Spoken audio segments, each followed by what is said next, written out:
The manifest was a single sheet of pressed fiber. What the Veth used instead of paper, pale green, the texture of a dried leaf, and it had 7 columns printed in their script along the top. I couldn't read their script. Nobody on the dock crew could. But the Veth coordinator, six-limbed thing the size of a draft horse, had walked us through the columns 3 times before the swarm reached the outer sensor ring, and by then I had the columns memorized by position alone. Vessel ID, departure slot, cargo mass, passenger count, life support allocation, hull lock certification, and the last one, the one that mattered, crew authorization for manual pressure seal. The column was blank on every copy. There were 9 of us on the dock crew. Humans, all of us, contracted to the Veth Port Authority 6 months before the swarm hit the system. We loaded cargo. We ran the pressure seals. We had been doing it for the better part of a year, and we were, according to the coordinator, the only beings in the port who understood the manual lock sequence well enough to run it without the automated system. And the automated system had gone offline 11 minutes after the swarm punched through the outer ring, which meant every ship sitting in those bays needed a body at the manual controls to get the pressure doors cycling in the right order, or the atmospheric seal would fail on liftoff, and the passenger compartments would vent. The coordinator explained this to us. Standing in the middle of Bay 14, 600 Veth civilians packed into the boarding corridor. Behind her and the low, rhythmic percussion of the swarm's approach coming through the hull plates like a second heartbeat. She explained it in her own language first, then, in the trade pidgin we all used on the dock, and then she held out the manifest sheet and a marking stylus and said, in the flattest voice I had ever heard from a Veth, that one person needed to sign the last column. What she did not say, because she didn't need to, was that the ship was departing as soon as the column was signed, that the manual lock controls were in the exterior bay housing and not in the ship, and that the exterior bay housing would be on the wrong side of a sealed pressure door the moment the sequence completed. One of the crew said something. I don't remember what. The kind of thing people say when a situation has become too large to hold. I took the stylus. I am not going to tell you I was brave.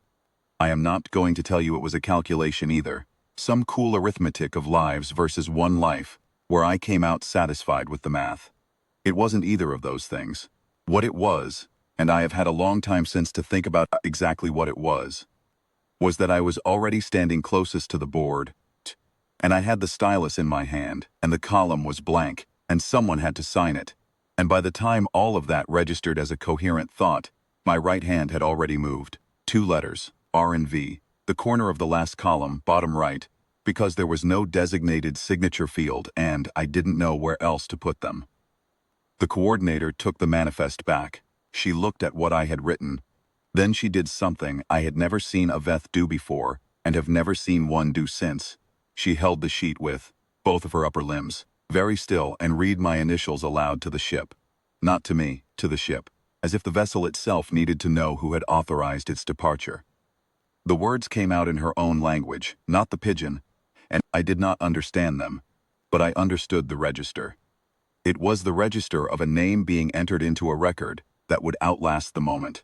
Then she turned and moved her people down the boarding corridor, and I walked to the bay housing. The lock controls are not complicated if you know them. 4 levers in sequence. 2 pressure gauges that have to read within a specific tolerance of each before you can advance to the next stage. A reverse for the atmospheric coupling, and a final dead man switch that holds until you release it, at which point the outer door cycles and the ship is free to lift.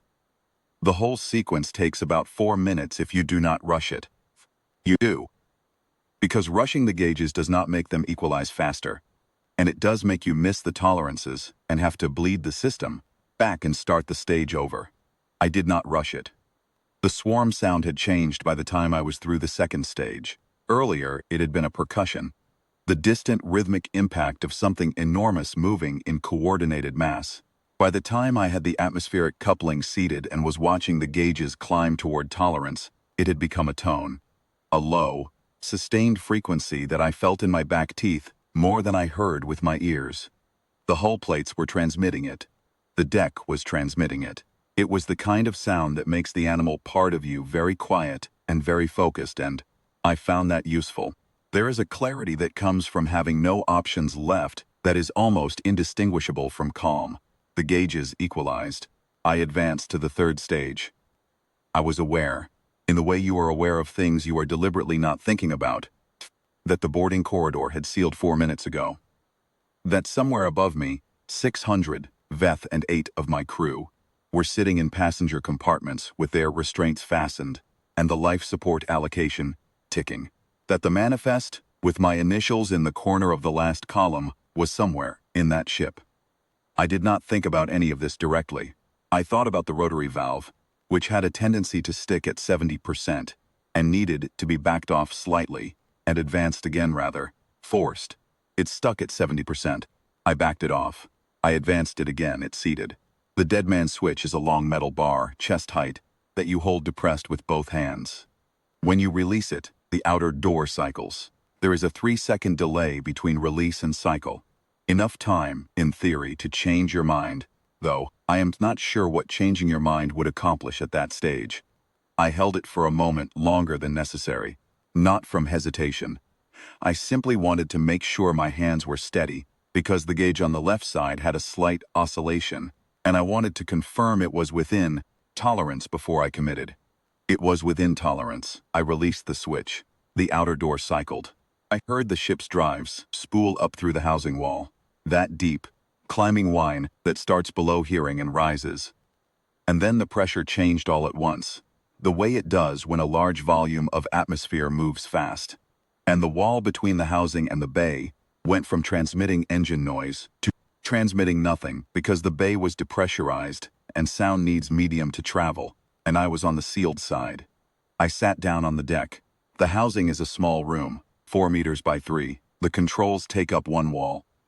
There is a bench along the opposite wall that I had always assumed was for this exact situation, though nobody had ever said so directly, and I sat it on and put my back against the wall and listened to the nothing that the deck was transmitting through my boots. After a while, the nothing changed character. It became a different kind of nothing. The empty, open nothing of a bay that is no longer under siege, which sounds exactly the same as the first kind of nothing but feels different in your chest. I cannot explain that better than that. 17 hours later, a Veth rescue team cut through the exterior housing panel and found me sitting on the bench. The swarm had moved on.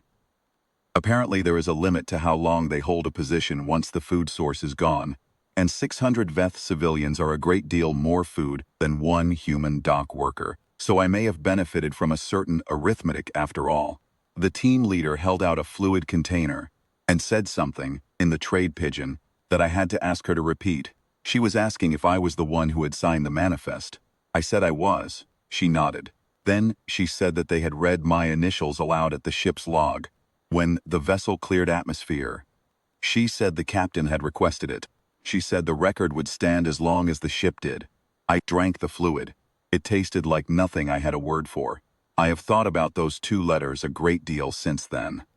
R and V, written in the bottom corner of a column with no designated signature field, in a script the manifest was not designed for, on a sheet of pressed alien fiber that I will never see again. The smallest possible mark that a person can make to say, I was here, I knew what it meant, and I did it anyway. That is the whole of it. That is all there is. It turns out that is enough.